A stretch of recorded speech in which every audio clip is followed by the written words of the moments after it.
Yes, and what I particularly liked about the exhibition was the idea of the countries along Southeast Asia, you know, the Philippines, Indonesia, Singapore and so on, gaining independence from colonialism, whoever their occupiers were, and you know, trying to again reimagine themselves, really imagining country and self, manifesting the nation, defining art. And I thought that was quite apt in the circumstances. And yeah, so the art was pretty much post-war, and showing the fights and the difficulties with repressive rulers who cronying with the West or sometimes with Russia, and you know how the people struggled. And even now,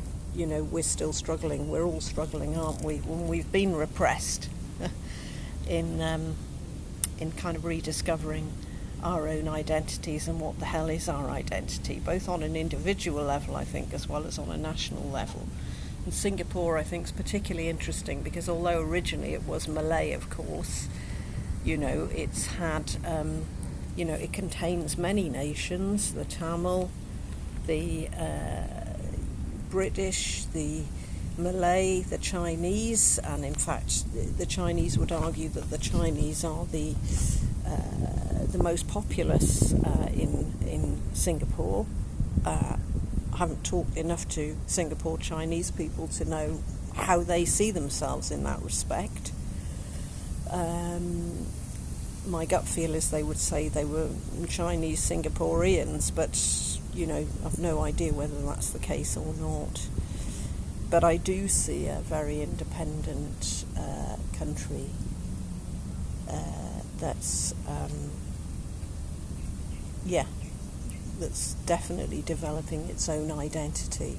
Although the other thing that my middle-aged art curators were telling me about was that the cost of living has gone up so much that, including them, you know, they've had to find spare jobs in their retirement in order to continue to manage to live in Singapore, which has become very expensive.